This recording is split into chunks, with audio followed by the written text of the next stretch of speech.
What we're talking about is money. Real money. Amigo money. No dough, no show. Bienvenue dans Hollywood's Bull, le podcast qui aime les blockbusters, surtout quand ils partent en couille. You see, Hollywood is writing our lives. I'd buy that for $1. It's no expense. Show me the money! Money! Chères auditrices et chers auditeurs, cet été, je vous propose de découvrir ou de redécouvrir des blockbusters méconnus ou oubliés, dont nous allons tenter de comprendre les succès, ou plus généralement les échecs au box-office, en les resituant dans le contexte commercial du cinéma américain des années 80 aux années 2000. Au programme de cet épisode, la moustache attitude de Burt Reynolds, un plaidoyer contre les électrochocs, et un couple d'amoureux très poilu. This is the story of an average guy and a beautiful girl. Hi. Don't tell me your name. I'll just call you Beauty. You must be a sensitive person. I bet you're a fan of Rod McEwen's. I try to be.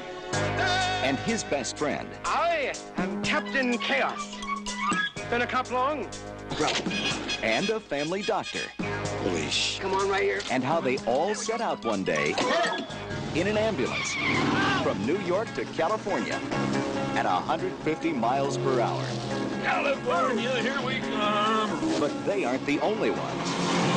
Because this is the Cannonball Run. On va principalement parler de blockbusters qui ont connu des échecs à leur sortie en salle, mais commençons par un contre-exemple, à savoir l'équipé du Cannonball, 6ème au box-office américain de l'année 1981, dont le succès paraît des plus improbables aux yeux du public de 2024. Tentons tout de même quelques pistes d'analyse, en rappelant d'abord que les récits construits autour de courses automobiles connurent un certain succès dans le cinéma d'exploitation des années 70, La course à la mort de l'an 2000, Lâcher les bolides, et Cannonball, sorti en 1976, coproduction entre New World Pictures de l'américain Roger Corman et les hongkongais de la Shaw Brothers. Si avec ses 780 millions de dollars de budget, Cannonball reste une série B, Hong Kong et Hollywood entendent bien réutiliser le concept de course illégale à travers les États-Unis, et 5 ans plus tard, c'est au tour de Golden Harvest Company et 20th Century Fox de réunir pas moins de 18 millions de dollars pour l'équiper du Cannonball, soit un budget à peu près équivalent à celui des Aventuriers de l'Arche perdue, sorti une semaine plus tôt aux USA. 18 millions utilisés pour un grand spectacle à l'action éblouissante ? Eh bien pas vraiment, puisqu'il s'agit d'une comédie d'action qui ne tient pas vraiment ses promesses, que ce soit du côté de son humour poussif, comme de son action paresseuse. Le casting étonnant, où s'alignent les noms de Burt Reynolds, Roger Moore, Farrah Fawcett, Dean Martin, Sammy Davis Jr. ou encore Jackie Chan, pouvait nous faire espérer une comédie chorale survoltée dans la lignée de La Grande Course autour du monde, ou Un monde fou,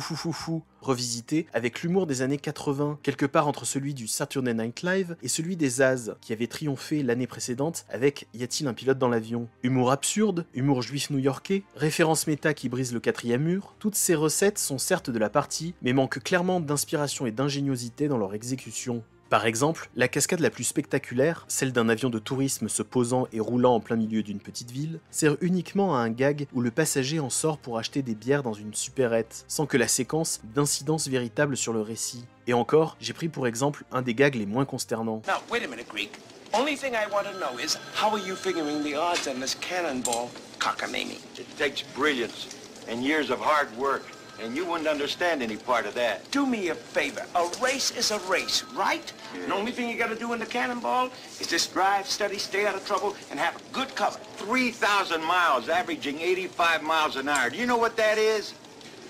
You want to talk, or do you want to bet? Les producteurs semblent s'être contentés d'aligner les stars sur l'affiche et de jouer avec leurs personas, comme lorsque la musique imite allègrement le thème de James Bond quand Roger Moore débarque à l'écran au volant d'une Aston Martin, une musique appuyant fréquemment les gags sans réussir pour autant à les dynamiser, comme lorsqu'un orgue baroque accompagne un visage inquiétant ou qu'un thème héroïque galvanise un personnage vêtu d'une cape et d'un masque de super-héros. Si les enfants des années 80 pouvaient à la rigueur sourire à certains moments en voyant des stars faire preuve d'autodérision, on a du mal à comprendre que le public adulte n'est pas trouvé cet assemblage de sketchs et d'éléments épars chaotiques et franchement embarrassants à certains moments. D'autant que sur le papier, les noms de Burt Reynolds, Roger Moore et le budget solide pouvaient augurer de propositions en termes d'action un rien plus inspiré que la scène de l'avion de tourisme, de 2-3 véhicules explosant des vitrines de magasins et de la baston générale suite à une embrouille avec des bikers, années 80 oblige. Même Jackie Chan est sous-exploité, c'est vous dire. Et pourtant, l'intrépide star hongkongaise, comme Reynolds ou Moore, avait parfaitement le potentiel d'humour, de coolitude et et de badassitude pour porter un projet à la fois populaire et ambitieux où l'action déchaînée basculerait dans le burlesque. Une sorte de Fast and Furious réinventé par Buster Keaton et les Marx Brothers, un Expendables fantasmé par Tex Avery, un Mad Mission piraté par Satanas et Diabolo. Mais au final, l'équipé du Cannonball, qui se voudrait délirant et rythmé, confond folie créative et pitrerie assommante. Et dans sa facture, le film ressemble davantage à une production télé de l'époque, quelque part entre Shérif Fais-moi peur et L'homme qui tombe à pic, qui ne parvient pas non plus à nous proposer des décors grandioses au fil de la course, dignes du grand écran. A noter que le réalisateur Hal Needham, ancien cascadeur, signera l'année suivante Megaforce, un autre blockbuster fort de 20 millions de dollars de budget, qui mettra également à l'honneur les véhicules à 2 et 4 roues, mais qui tombera cette fois-ci dans les oubliettes du box-office. This summer, Walt Disney Pictures presents a motion picture fantasy adventure beyond your fondest imagination. You'll be transported miraculously back to the enchanted land of Oz, that magical kingdom beloved by young and old for generations. It's just a yellow brick. No, Bellina, you don't understand. This was the Yellow Brick Road. You'll share with Dorothy Gale the shock of finding everything mysteriously changed. What's happened to everybody? Dans les années 80, Walt Disney Pictures connaît son Dark Age, une période de turbulence durant laquelle la Major ne sait plus vraiment quoi produire pour renouer avec le succès du bon vieux temps de Tonton Walt. C'est dans ce contexte orageux que sort sur les écrans Oz, un monde extraordinaire en 1985, chapeauté par Walter Murch, fidèle monteur de Francis Ford Coppola, dont c'est ici la première et unique réalisation. L'idée était simple, adapter la suite du Magicien d'Oz, le roman pour enfants cultissime de L. Frank Baum, en se détachant tant que faire se peut de l'ombre imposante du chef-d'œuvre de 1939, signé par Victor Fleming pour la Metro-Goldwyn-Mayer.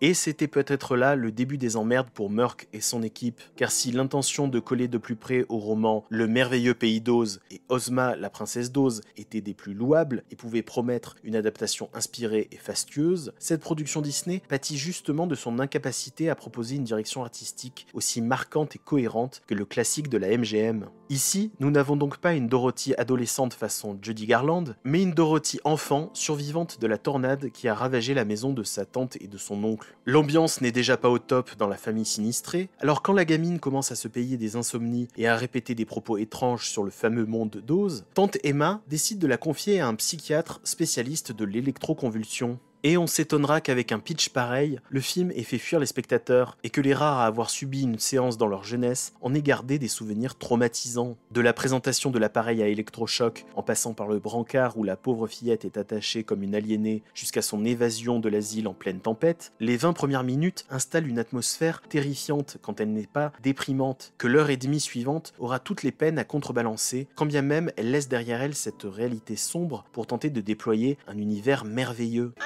Dorothy Gale. Dorothy Gale. What's happened to the Scarecrow? Come nearer to me.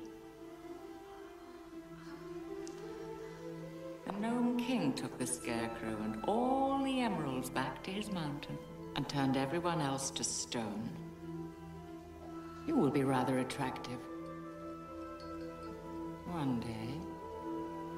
Not at all beautiful, you understand, but you'll have a certain prettiness. Passé sa mise en place traumatisante, Oz, un monde extraordinaire, ne fait pas vraiment le nécessaire pour se racheter une bonne image. Au contraire, il entretient notre spleen en prenant les apparats d'un film de ruine, d'un récit mélancolique, dans lequel on déambule à la recherche d'une splendeur passée, d'une magie disparue. Si vous espériez retrouver l'épouvantail, l'homme de fer blanc et le lion peureux, eh bien pas de chance, ils sont pétrifiés dans une cité d'émeraude en friche, et Dorothy devra se contenter de l'équipe B, à la fois trop proche de nos vieux amis et suffisamment différente pour donner la désagréable impression d'ersatz. L'aventure dans le pays merveilleux, avec ses potirons, ses greniers poussiéreux et sombres, et sa galerie de têtes parlantes, participe, semble-t-il, des traumatismes des jeunes spectateurs de l'époque. Ces éléments, aussi effrayants et bizarres soient-ils, auraient pu être acceptés comme des éléments fondamentaux du conte et de la fantaisie si le réalisateur avait su les inclure dans une direction artistique plus cohérente et mieux pensée. L'impression générale de spectacle hétéroclite, au rythme vacillant, ne fait qu'accentuer le malaise du public, voire son rejet de l'univers présenté. Par exemple, l'animation image par image du roi des gnomes évoque la poésie passée du maestro Ray Harryhausen, tandis que les Wheelers, peuplant la cité d'émeraude, tentent de la jouer 80s avec leurs rollers et leur maquillage, mais font surtout penser à des intermittents du spectacle dans un parc d'attractions ou une comédie musicale kitsch. Le problème de Disney dans les années 80 est que son savoir-faire se retrouvait concurrencé voire dépassé par des productions plus en phase avec le public de l'époque, l'Histoire sans fin de Wolfgang Petersen, Labyrinthe de Jim Henson et bien entendu les productions de Steven Spielberg telles que les Goonies.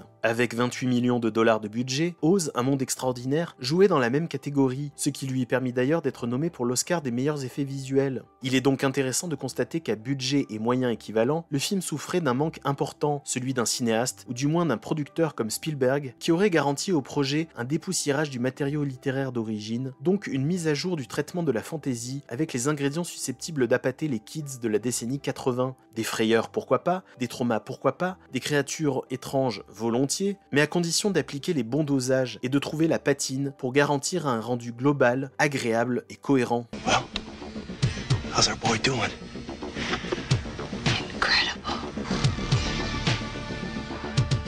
Easy, big guy. Hold on. They're approximately 50 feet tall, wearing their birthday suits. God, look at the size of him.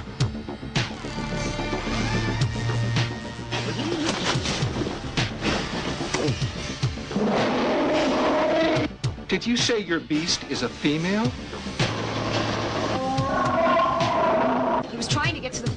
Véritable mogul du Hollywood des années 70 et 80, Dino De Laurentiis connut un succès mitigé avec King Kong en 1976, mais le blockbuster enregistra un tel record d'audience lors de sa diffusion à la télé américaine que le producteur italien décida de tourner une suite tardive aux aventures du gorille géant. Sorti en 1986 et réalisé par John Guillermin, qui avait déjà signé le premier film, King Kong 2, ou King Kong Lives dans la langue de Michael Bay, fait partie de ces sequels improbables tentant de prolonger l'intérêt d'un premier opus dont le récit se suffisait pourtant à lui-même. Et il est justement question de raviver le mythe, de retrouver une énergie vitale dans le premier quart d'heure du film où notre cher Kong a besoin d'une transfusion sanguine et d'un cœur artificiel pour sortir de 10 ans de coma. Doté d'un budget de 18 millions de dollars, cette suite avait sans doute besoin du double pour prétendre à l'envergure du premier film. Du coup, pas de star de la trempe de Jeff Bridges ou de Jessica Lange en tête d'affiche, mais au change, on gagne tout de même une Linda Hamilton sortant du premier Terminator dans le rôle d'une scientifique aussi téméraire que sexy, apportant une plus-value indiscutable à ce film qui n'est ni vraiment une série B décomplexée, ni vraiment un blockbuster dégénéré. I ain't seen you in 100 years, boy.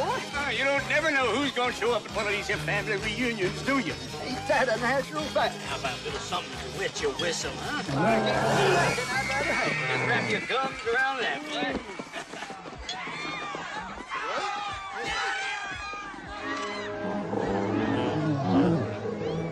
L'ennui avec King Kong 2, c'est qu'il donne l'impression d'avoir été réalisé dans la foulée du premier film, et non 10 ans plus tard. Peut-être que John Guillermin souhaitait rapprocher tant que possible la photographie, l'ambiance et le rythme du film du blockbuster qui lui avait été commandé dans les années 70, décennie du film catastrophe façon Irvin Allen. Mais ce faisant, il commet un divertissement ringard, dont on a du mal à croire qu'il soit sorti la même année que Top Gun, Alien le Retour ou encore Jack Burton dans Les Griffes du Mandarin. Cela dit, le film incorpore certains concepts scénaristiques de son époque, comme l'idée d'un King Kong traqué en pleine forêt par l'armée sur le territoire américain, ce qui lui donnerait presque des allures de survival à la Rambo. Mais le problème, c'est que dans cette décennie de surenchère dans le spectaculaire, Guillermin et son équipe nous ressortent leurs effets d'incrustation vieux de 10 ans, qui vaudront d'ailleurs au film le Razzie Award des pires effets spéciaux. Alors certes, un tel défaut ne doit pas être rédhibitoire, d'autant plus que l'on peut, en 2024, éprouver de la tendresse pour les gorilles interprétés par des acteurs et pour leurs paluches de 3 mètres en animatronique. Mais les effets spéciaux sont justement problématiques parce qu'ils soulignent le ridicule d'un spectacle qui oscille constamment entre le ton romantique et dramatique grandiloquent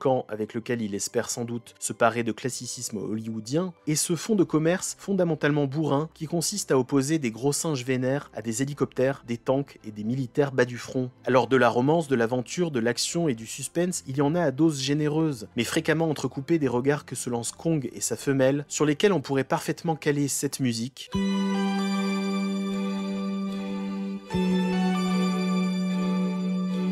Ou bien celle-ci.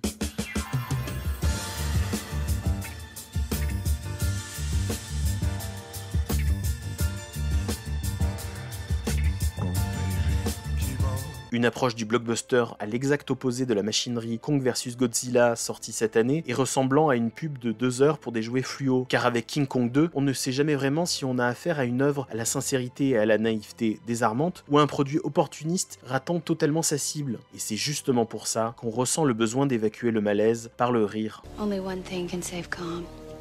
What's that? A miracle. Si vous avez apprécié cet épisode, n'hésitez pas à vous abonner au podcast du Blog du Cinéma.